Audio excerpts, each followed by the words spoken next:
Halo Movie Mania, gimana kabarnya? Kali ini saya akan coba membahas satu film dari negeri Sakura yang rilis di tahun 2021. Dalam film ini menceritakan tentang kehidupan mangaka yang tiba-tiba bisa mewujudkan kejadian pembunuhan di manga buatannya dengan kejadian asli di dunia nyata. Dan tanpa berlama-lama, pasang headset kalian, dengarkan suara tampan saya, kita lanjut ke alur ceritanya. Di awal scene kita akan langsung melihat sang tokoh utama dalam film ini bernama Keigo Yamashiro yang telah menikah dan tinggal bersama istrinya bernama Kawase Natsumi. Ia sedang menggambar manga buatannya yang akan ia kirim ke salah satu editor di Shonen Jump. Sebenarnya Keigo adalah asisten dari salah satu mangaka yang cukup terkenal di Jepang. Tapi karena impiannya ingin memproduksi manganya sendiri, ia pun mencoba peruntungannya lagi untuk terakhir kalinya dan mengirimkan manganya ke editor yang bernama Omura Makoto. Namun, gambar dan jalan cerita yang bagus saja ternyata belum cukup untuk bisa membuat manga karangannya diterima oleh editor. Meskipun gambar buatan Keigo terlihat bagus, ternyata ia mempunyai kelemahan dalam menciptakan karakter jahat. Di saat itu Amura mengatakan, dalam genre horor atau suspense, karakter jahat dalam manga buatan Keigo masih belum cukup kuat dan masih belum bisa menyatu dengan ceritanya.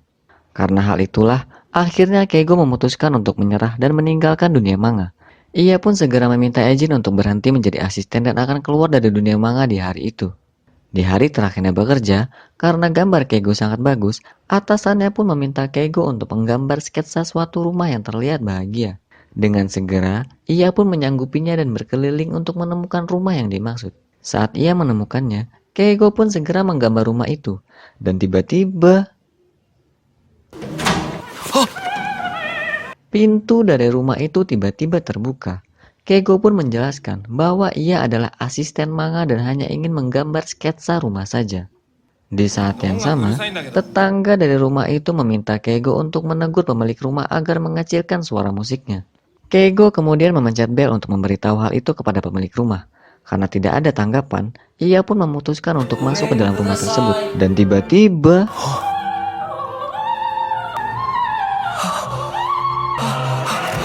Keigo melihat 4 orang keluarga di rumah itu dalam keadaan terikat dan sudah tidak bernyawa. Dalam keadaan paniknya, ia pun tak sengaja melihat pelaku pembunuhan itu yang ternyata masih berada di luar rumah yang membuatnya semakin ketakutan. Setelah kejadian itu, Keigo kini sudah berada di kantor polisi untuk dimintai keterangan oleh detektif polisi yang bernama Saida. Di saat itu, Saida menanyakan tentang kejadian yang sudah Keigo alami. Dan jika memang Keigo sempat melihat pelakunya, mereka pun meminta Keigo untuk bisa menggambar sketsanya. Namun, Keigo berbohong dan mengatakan bahwa ia tidak melihat orang lain di rumah itu. Ketika ia pulang ke rumah, Keigo mencoba mengingat kembali tentang semua kejadian pembunuhan itu dan menuangkannya ke dalam bentuk manga, termasuk juga karakter sketsa dari pelaku pembunuhan yang sempat ia lihat. Di lain cerita kemudian, terlihat semua polisi sedang menginvestigasi semua kasus pembunuhan yang telah terjadi. Mereka semua melihat daftar DPO yang terkait dengan pembunuhan sejenis, yang akhirnya polisi pun menyimpulkan bahwa kejadian pembunuhan ini ada kaitannya dengan residivis lain yang bernama Henmi Atsushi. Mereka pun bergegas menghampirinya, dan tak disangka dengan gampangnya Henmi mengakui bahwa ia adalah orang yang telah membunuh keluarga Fukahoshi. Kabar tentang tertangkapnya pembunuhan dari keluarga itu pun tersebar di semua media. Dan ketika ada pemberitaan di TV bahwa Henmi adalah pelakunya, seketika itu pun Keigo mengatakan Henmi bukanlah pembunuh sebenarnya. Dan ia pun segera kembali untuk menyelesaikan sketsa karakter dari pembunuh itu. Selang 1 tahun kemudian, ada sebuah keluarga yang sedang dalam perjalanan melintasi pegunungan melihat ada sebuah mobil yang sedang mogok. Dan tak jauh dari situ, mereka bertemu seorang laki-laki yang berjalan bernama Morozumi. Di saat itu si bapak pun berhenti untuk menawarinya pertolongan, yang akhirnya Morozumi bisa berada satu mobil bersama 4 anggota keluarga bahagia itu. Dalam perjalanannya, Morozumi mencoba menyapa anak laki-laki yang sedang membaca manga berjudul 34. Ia bertanya, apakah karakter Dagger yang menjadi pembunuh dalam komik itu mirip dengannya? Dan ia juga mengatakan emosi dari karakter Dagger itu sangatlah keren. Seketika itu juga keadaan di dalam mobil pun menjadi canggung. Dan tak berselang lama, Morozumi pun meminta untuk diturunkan di jalan saja. Di saat itu sang bapak mengatakan bahwa di jalan tersebut tidak ada apa-apa. Namun istrinya mengatakan tidak masalah jika memang dia ingin diturunkan di situ. Dan tiba-tiba Morozumi pun bertanya, dalam keadaan hujan, Polisi menemukan mobil yang sudah jatuh ke jurang, dan mereka juga menemukan 4 orang yang sudah tak bernyawa di dalamnya dengan keadaan terikat dan luka bacokan, mirip seperti kasus pembunuhan keluarga Funakoshi 1 tahun yang lalu. Di saat itu, anggota polisi Seida pun berada di TKP kejadian dan mencoba untuk mencari barang bukti dari pembunuhan yang telah dipakai oleh pembunuh itu, yang ternyata senjata itu tersimpan di atap mobil persis seperti cerita manga 34. Dalam manga itu menceritakan tentang pembunuh berantai bernama Dagger yang selalu mengincar keluarga yang berisi 4 orang. Rekan dari Seida pun terkejut melihat apa yang sudah terjadi di TKP sama persis seperti alur cerita di manga 34. Mulai dari tempat, cara membunuh, dan senjata yang digunakannya pun menirukan jalan cerita dari manga. Dan ternyata pengarang dari manga dengan judul 34 itu adalah Yamashiro Keigo. Cerita dalam pembunuhan ini adalah seri dari manganya yang kedua, dan seri pertama Keigo ternyata diambil dari kasus pembunuhan keluarga Funakoshi yang bisa menjadikannya akhirnya menjelma menjadi mangaka yang sukses. Setelah mengetahui semuanya, akhirnya Seida dan rekannya memutuskan untuk menemui Keigo. Mereka menanyakan apakah Keigo tahu tentang kabar pembunuhan keluarga Hara dan menjelaskan kepada Keigo bahwa pembunuhan yang baru terjadi di pegunungan sama persis dengan cerita karangan dari manga yang Keigo buat. Melihat itu semua, Keigo pun terkejut dan mengatakan bahwa ia sama sekali tidak ada hubungannya dengan kasus pembunuhan itu. Di saat itu, Seida yang ternyata adalah penggemar manga 34 pun bertanya kepada Keigo, apakah karakter pembunuh Dagger dalam seri pertamanya adalah pelaku yang telah membunuh keluarga Funakoshi. Karena memang dalam cerita di manga itu sendiri ada saksi yang melihat pembunuhnya sebelum ia melapor ke polisi. Namun, Keigo pun masih membantahnya dan mengatakan bahwa itu adalah karakter original yang telah ia ciptakan. Setelah Saida dan rekannya pergi, Keigo pun mengatakan kepada editornya, apakah seri manganya lebih baik dihentikan saja. Tapi editornya pun menjawab bahwa karya dari manga 34 masih dalam tahap produksi dan sangat laku di pasaran. Ia juga memujuk Keigo bahwa inilah saatnya Keigo untuk melambungkan namanya di dalam dunia manga. Dalam dilemanya, Keigo pun memutuskan untuk keluar cari angin sambil minum bir, dan tiba-tiba Seida datang menghampiri Keigo. Dalam basa-basinya, bahwa ia penggemar sungguhan dari seri manga buatan Keigo. Ia juga memberikan nomor teleponnya kepada Keigo, jika saja ia mengingat sesuatu atau ada hal lain yang ingin dibicarakan. Dan ketika Seida pergi untuk menerima telepon dari rekannya, tiba-tiba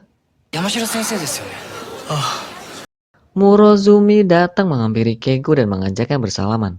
Seketika itu juga membuat Keigo panik dan tak bisa berkata apa-apa. Dalam keadaan mengerikan itu, Morozumi mengatakan bahwa ia sangat menyukai manga 34 dan berterima kasih karena sudah membuatkan karya artistik dunia manga demi dirinya. Dan ia juga mengatakan bahwa apa yang ditulis dalam manga 34 akan terus ia wujudkan di dalam dunia nyata. Setelah kejadian itu, Keigo pun panik dan ketakutan karena pembunuh asli dari karakter manga yang ia buat telah mengetahuinya. Beberapa minggu setelah itu, terlihat Seida yang berada di kantor polisi dihampiri oleh rekannya yang mengatakan bahwa sampel DNA dari barang bukti pembunuhan keluarga Sarah sudah keluar.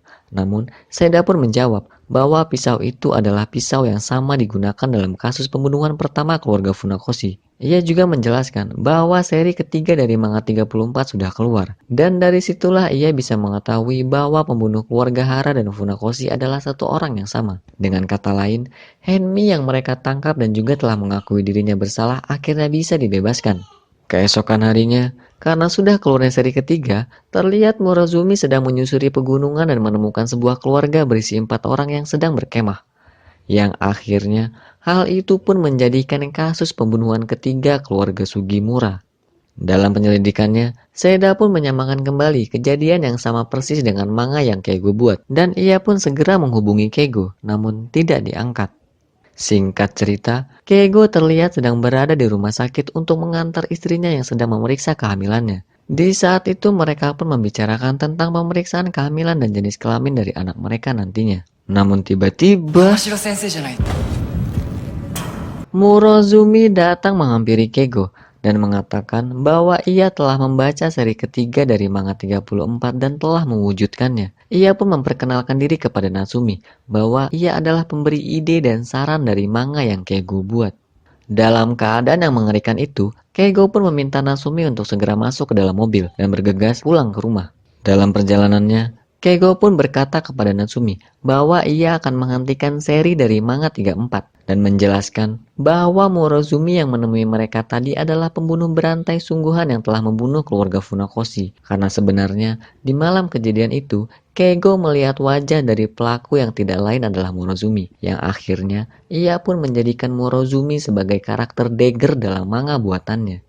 Karena kejadian mengejutkan itu, akhirnya Keigo pun menceritakan semuanya kepada Seida, bahwa pelaku pembunuhan dari keluarga Funakoshi dan lainnya adalah Morozumi. Dan ia juga menjelaskan kepada Seida bahwa wajah dan karakter dari Morozumi sama persis dengan karakter Dagger dalam manga yang ia buat. Keesokan harinya, terlihat Keigo yang bersama editornya memutuskan untuk berhenti melanjutkan seri manga 34. Namun, di saat itu kepala editor menyarankan untuk hiatus atau istirahat sementara waktu, karena memang memberhentikan seri manga secara tiba-tiba akan membuat perusahaan kerepotan. Dan kepala editor juga masih berharap Keigo bisa mengakhiri seri manganya dengan baik. Kabar dari hiatusnya manga 34 pun telah diumumkan, dan di saat Keigo sedang berada di toko buku dan melihat karyanya, tiba-tiba Morozumi muncul di sampingnya dan bertanya mengapa Keigo harus hiatus. Dengan keadaan panik dan ketakutan, Keigo pun mengatakan bahwa ia telah memberitahu semuanya kepada polisi termasuk juga identitas dari Morozumi. Dan Keigo pun berkata bahwa seorang pembunuh tidak berhak untuk mengemban namanya sendiri. Namun, dengan santainya, Morozumi pun menjawab bahwa apa yang ia lakukan tidak berbeda dengan yang sudah Keigo lakukan dalam manga. Karena selama ini, dengan asiknya, Keigo juga telah membunuh semua keluarga yang berisi 4 orang di dalam manga. Tidak cukup di situ, ia juga mengatakan tinggal satu pembunuhan lagi, maka ia akan bisa menyusul seri ketiga manga 34. Di lain cerita, polisi pun akhirnya bisa menemukan tempat kerja dari Morozumi, yang ternyata ia adalah karyawan dari salah satu perusahaan ekspedisi yang mengantar barang di waktu kejadian pembunuhan pertama keluarga Funakoshi. Mereka pun bergegas menuju perusahaan ekspedisi itu dan mencari tahu tempat tinggal dari Morozumi. Sesampainya mereka di sana, ternyata Morozumi yang dimaksud berbeda. Pembunuh berantai dagger itu telah membeli identitas orang lain sebagai tameng yang bisa membuatnya bekerja di suatu perusahaan. Keesokan harinya, Morozumi atau Dagger yang tidak jelas siapa itu akhirnya bisa menemukan korban keempat keluarga yang berisi 4 orang yang akan ia bunuh. Dan mengikuti cara dari apa yang diceritakan seri ketiga dari manga buatan Keigo. Di lain cerita, Seida yang mendapatkan laporan bahwa Dagger muncul di toko buku pun segera memeriksa rekaman dari CCTV dan mencoba mencari petunjuk kembali lewat manga yang dibuat Keigo. Yang akhirnya ia memutuskan untuk bertanya langsung kepada Keigo mengapa ia memilih desa Kujo sebagai latar belakang dari manganya. Di saat itu Keigo pun menjelaskan bahwa tahun 1980 desa Kujo menjadi desa yang tak berpenghuni. Dan di sana tinggal 20 keluarga berisi 4 orang dengan komunitas agama yang berpikir bahwa keluarga berisi 4 orang adalah sebuah kebahagiaan. Karena itulah Keigo memutuskan untuk membuat latar belakang desa Kujo sebagai lokasi pembunuhan keluarga berisi 4 orang ke dalam manganya. Dalam penyelidikannya, Seida pun menyimpulkan hanya dengan membaca manga, Morozumi bisa mengetahui tempat dan lokasi kejadian yang sangat detail. Dengan kata lain, Morozumi merupakan salah satu anak yang diasingkan oleh keluarganya sendiri di desa Kujo. Karena itulah, ia menaruh dendam dengan semua keluarga yang berisi 4 orang. Setelah mengetahui itu, Seida pun memutuskan pulang untuk menyelidiki lebih lanjut. Dalam perjalanannya pulang, ia pun menerima telepon dari rekannya bahwa ada kasus pembunuhan lain yang melibatkan anggota keluarga berisi 4 orang. Dan saat ia ingin pergi, ada Morozumi yang mengikutinya. Karena keadaannya yang gelap, Seida pun tak menyadari bahwa itu adalah psikopat Morozumi. Dan tiba-tiba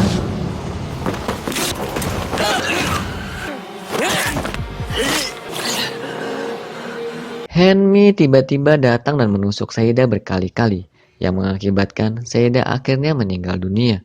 Keigo yang mendengar kematian dari Seida pun terlihat sedang melayat. Rekan Seida yang bernama Makabe pun menghampiri Keigo. Dalam perbincangan mereka, Makabe mengatakan bahwa pihak kepolisian telah menetapkan Henmi beserta Morozumi sebagai pelaku pembunuhan berantai dan akan segera menangkap mereka. Dan ia juga menyarankan kepada Keigo untuk terus melanjutkan karya dari manganya, karena memang Seida selalu menunggu lanjutan seri dari manga 34. Dan ia selalu mengharapkan kelanjutan cerita yang seharusnya dilakukan oleh Keigo sejak awal.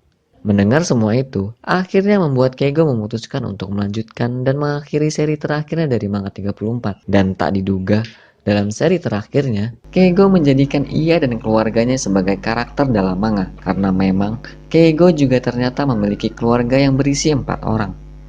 Semua itu ia lakukan sebagai umpan dan telah bekerja sama dengan Makabe untuk bisa membuat Morozumi masuk dalam perangkap mereka. Saat mereka sudah bersiap dan menunggu kehadiran dari Morozumi, tiba-tiba Morozumi menelepon Keigo dan mengatakan bahwa keluarga Keigo sebenarnya bukanlah berisi 4 orang. Ibu sebenarnya dari Keigo telah meninggal, dan ayah Keigo memutuskan untuk menikah lagi dengan Gendes beranak satu. Dengan kata lain, Keigo tidak memiliki hubungan darah sama sekali dengan ibu dan adiknya yang sekarang.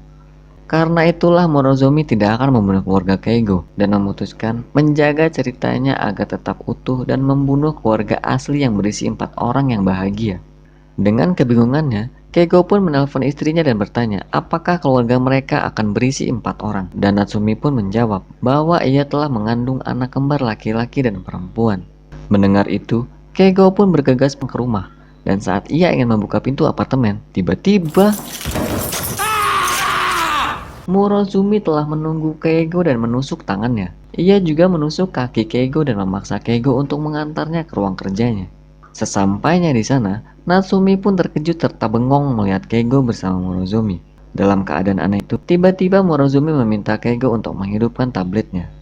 Di saat itu, Keigo pun berbisik kepada Natsumi untuk bisa segera pergi dari sana. Namun, hal itu disadari oleh Morozumi dan langsung menusuk kaki dari Natsumi. Psikopat Dagger pun berkata aneh bahwa Keigo selalu menggambar seenaknya tanpa mengetahui kesulitan yang ia lakukan di dunia nyata. Bahkan, Keigo sama sekali tidak berterima kasih dengan apa yang sudah ia lakukan. Di saat itu, Keigo pun meminta maaf karena hal itu dan meminta psikopat Dagger untuk membunuhnya terlebih dahulu sesuai dengan jalan ceritanya. Namun, saat Dagger ingin menusuk dada Keigo, tiba-tiba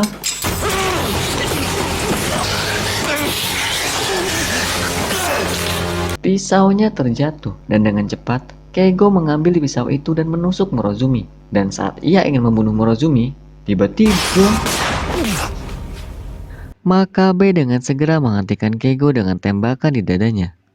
Beberapa hari kemudian, terlihat Morozumi berada di dalam persidangan. Dalam penyelidikan polisi, terungkap fakta bahwa Morozumi adalah salah satu anak dari desa Kujo yang menganggap bahwa keluarga berisi 4 orang adalah sebuah kebahagiaan. Dalam keluarganya, ia merupakan anak terbuang dan tidak memiliki nama serta latar belakang tentang kelahirannya. Dalam persidangan itu, Morozumi pun mengakui bahwa ia telah merencanakan untuk menargetkan Seida dan meminta Henmi untuk membunuhnya, karena ia menganggap suatu karya bisa diciptakan dengan bantuan dari asisten. Ia juga mengatakan awalnya ia adalah penggemar dari kasus pembunuhan Henmi 16 tahun yang lalu. Namun sekarang Henmi yang telah menjadi penggemarnya. Jaksa pun bertanya kembali kepada Morozumi, atas dasar apa dan sebagai siapa Morozumi bisa menghakimi mereka semua. Dan Morozumi pun bertanya kembali, siapa dia sebenarnya? Dan film pun selesai. Sebenarnya dalam persidangan itu jaksa sempat mengatakan jika Henmi masih dalam pencarian karena telah melarikan diri, dan ada scene di mana Natsumi istri Keigo yang berada di sebuah toko bersama anak kembarnya merasa ada yang sedang mengawasinya. Yang bisa disimpulkan, Henmi yang sudah bebas telah menargetkan korban berikutnya.